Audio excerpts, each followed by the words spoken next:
오늘 같은 날 정말 필요한 분을 모시고 저희 함께 정리해 봅니다. IBK 투자증권 분당 WM센터 함정남 차장 모시겠습니다. 사장님 어서 오십시오. 안녕하세요. 많은 분들께서 시나리오를 있으셨을 거예요. 관세가 어떻게 될 거다. 근데 정말 이렇게까지 한다고 하면서 놀랐던 새벽을 보내셨던 것 같아요. 오늘 시장 나스닥 선물이든 그리고 우리 시장 일본이든 다 파란 잔치가 나타나고 있는데요. 일단 시장 평가해 주신다면요. 아침에 저도 미국장에 시간에서 등락폭을 보고 네. 이거 과한데 우리 증시가 이거를 맞고 반응한다면 이거는 과하다라는 마음을 갖고 전제로 오늘 아침에 출근을 했습니다. 예.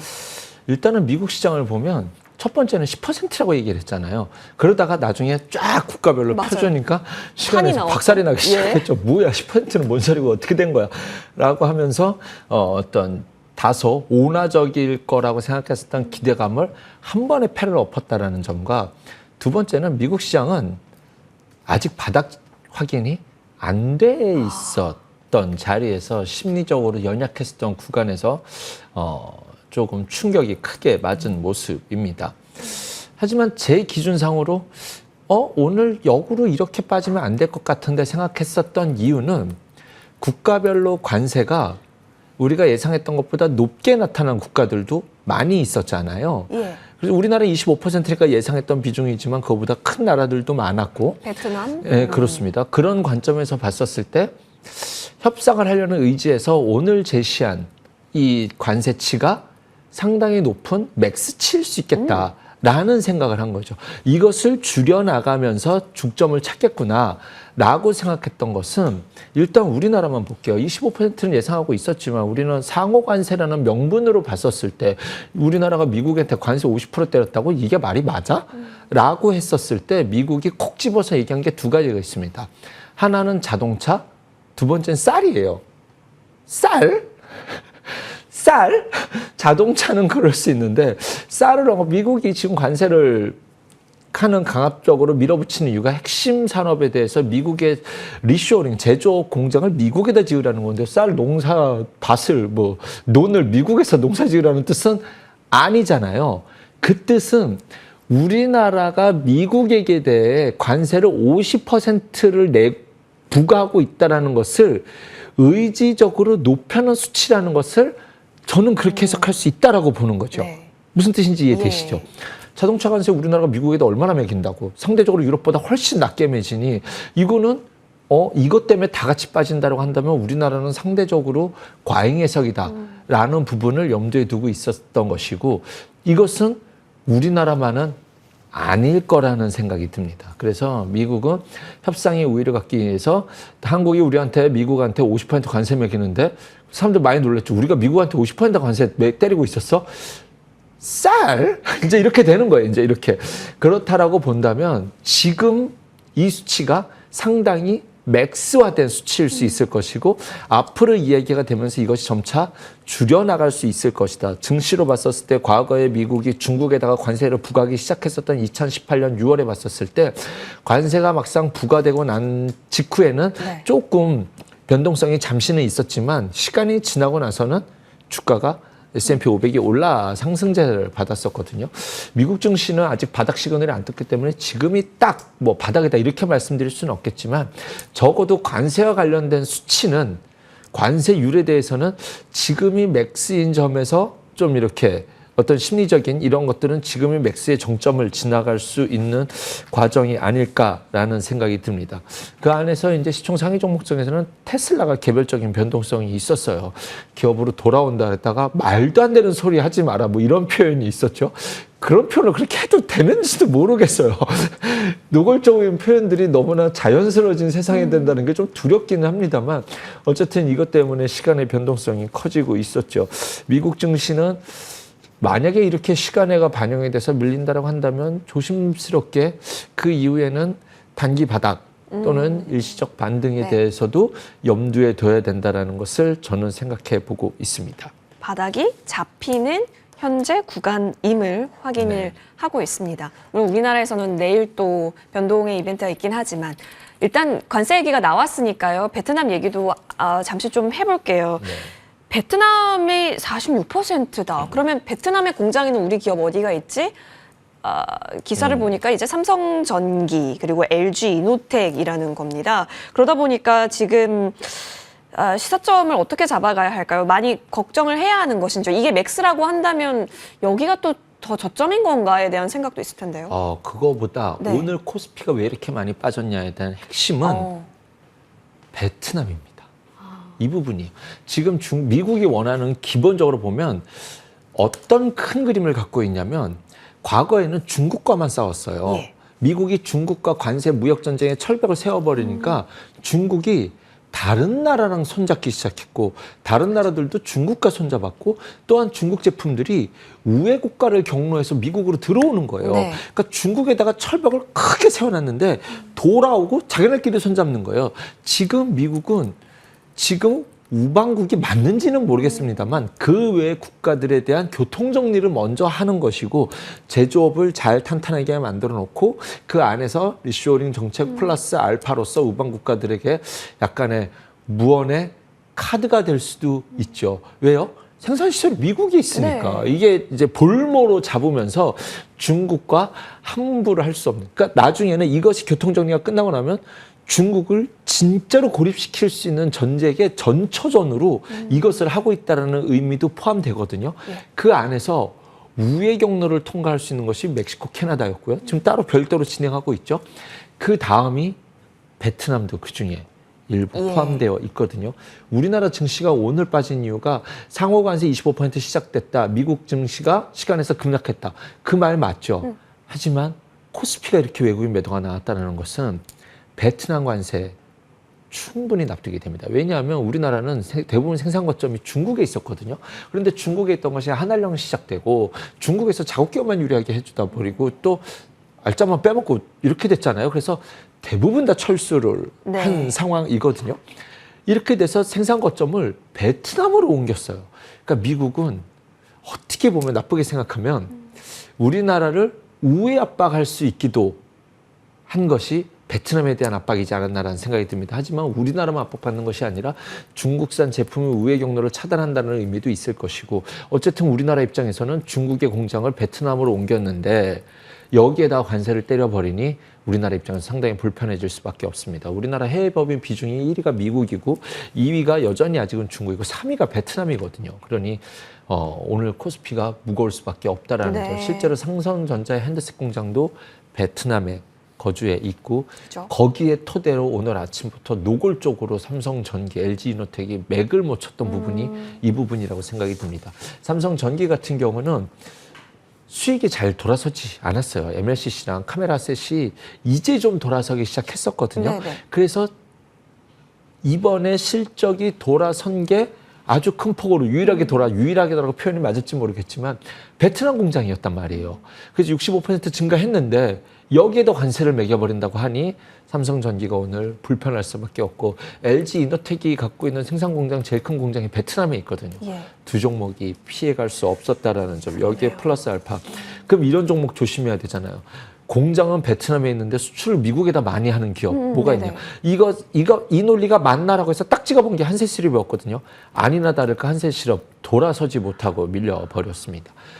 베트남에서 많이 생산하고 예. 미국으로 많이 수출하는 기업. 휠라코리아도 의류잖아요. 그리고 휠라코리아도 베트남 공장이 있는데 얘네는 작년에 수익성 때문에 미국 사업부를 많이 철수를 했어요. 그래서 오늘 안 빠진 겁니다. 이런 기업들을 찾아본다고 한다면 오리온 오뚜기 같은 경우는 베트남 공장이 있는데 아직은 미국 진출이 없었어요. 아주 낮은 단계예요. 예. 그래서 미국 진출을 하겠다라는 것이 성장 밸류였는데 요거는 브레이크 제동. 하지만 아직까지는 피해가 없는 기업. 뭐 오리온, 오뚜기 볼 수 있을 것이고 농심 같은 경우는 베트남에 공장이 있습니다. 그런데 미국 공장도 있어요. 그래서 얘네들은 자체적으로 미국 물량은 그 안에서 해결할 수 있다라고 했기 때문에 오늘 주가가 피해가 덜했다. 그러면 오늘 시장이 어떤 이유로 빠졌는지를 왜 빠졌는지를 상호 관세대에서 미국장 많이 빠져서 빠졌다라고 보시면 절대로 안 되는 날입니다. 오늘은 베트남의 47% 관세가 한국 증시를 밀어버린 겁니다. 그렇게 따지면 이제 또 코스피가 복잡해집니다. 그래서 이제는 다시 코스닥, 우리 제약바이오주들은 베트남 공장 없잖아요. 그래서 다시 이 논리 쪽으로 관세를 해서 25%면 우리가 피해갈 수 있었다라고 생각을 했는데 베트남을 때려버리니 우리가 다시 복잡해졌고, 그렇다고 한다면 관세에서 회피 지역이 다시 좀 좋아질 수밖에 없었고, 그런 것들 안에서 트럼프가 언급했던 것이 제조업 리쇼어링과 국방산업을 자국화하겠다라는 것 중에서 조선방산이 오늘 좋았었고, 이것을 피해가는 섹터가 오늘 노골적으로 좋았었다라고 보시면 될 것 같습니다. 하루 종일 든 생각은 1등국이니까 가능한 일들이다 라는 생각이 있네요. 그런 관점에서 바이오가 피난 섹터가 되었습니다. 삼바의 엄청난 기지개를 오늘 또 함께 확인을 하셨는데요. 그렇게 되면 이쪽의 연속성을 좀 높게 점치시는 분들이 많더라고요. 차장님 생각은요? 저도 괜찮게 봅니다. 바이오를 언급해법도 했는데 바이오 얘기는 없죠. 이게 굉장히 불편한 거예요. 약가를 낮춰야 되는데 우리나라가 할 수 있는 것이 바이오 시밀러잖아요. 신약은 개별 종목의 이슈라서 바이오 섹터로 전체로 묶을 수 없습니다. 예. 바이오젠터 전체 10% 관세를 때린다 하더라도 신약 하나 개발하는 게 훨씬 큰 이슈이기 때문에 종목별로는. 그래서 결정적으로는 바이오 시밀러일 텐데, 지금 어쨌든 삼성 바이오로직스는 글로벌 최고의 생산 공장 라인을 갖고 있는 기업이지 않습니까? 그리고 중국과 경합을 하는 섹터이기도 해요, 우시바이오랑. 그런데 이제 트럼프가 이것을 어떻게 카드를 쓸지는 아직은 몰라요. 우시바이오는 트럼프에다가 이렇게 살랑살랑 막 이렇게 하고 있거든요. 나 해주면 공장 크게 짓고 엄청 잘할 거예요. 이제 카드를 만지작만지작 하지만 쉽지는 않을 거라는 생각 속에서 어쨌든 그 쉽다 안 쉽다를 떠나서 제약 바이오 쪽은 건들기가 어렵다라고 생각이 듭니다. 네. 왜냐하면 여기에다 세금을 때려버리면 약가 인상의 요인이 특히 없이 그것을 상당히 미국 내에서도 부담스러운, 정치적으로서도 부담스러운 카드가 될 수 있다라는 점.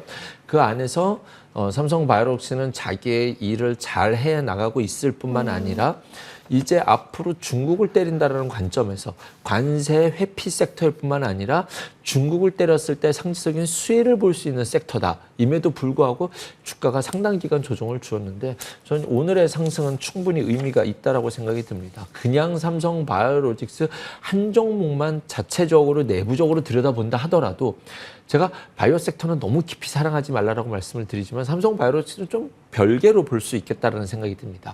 오늘 의미 있는 것은 삼성 바이오로직스를 필두로 한 코스피 바이오가 좋았다라는 점을 염두에 두셔야 됩니다. 그래서 삼성 바이오로직스가 움직였었을 때 그 다음으로 가장 먼저 제가 찍어본 종목이 뭐였을까요? SK 바이오팜입니다. 네, SK 바이오팜도 미국 내에서 관세에 대해서 회피해 나갈 수 있는 종목 중에 하나고 미국 시장의 영향력이 큰 종목인데 오늘 따라 움직였다라는 점. 그렇다면 순리적으로 간다면 셀트리온이 다음 주자로 될 수 있는 것은 당연히 볼 수 있겠죠. 그래서 지금 시장이 코스피가 무거워졌구나. 관세의 영향에 대해서 베트남의 영향을 받는구나. 이 안에서 수급적으로 두 가지를 회피해 나갈 수 있는 섹터가 바이오다면, 그동안에는 코스닥 바이오 종목 랠리였지만 제가 예전에도 한번 말씀드렸지만 코스피의 바이오 랠리가 올 수 있느냐 없느냐였는데 그 뒤로 사실 주가가 굉장히 주춤했어요. 맞아요.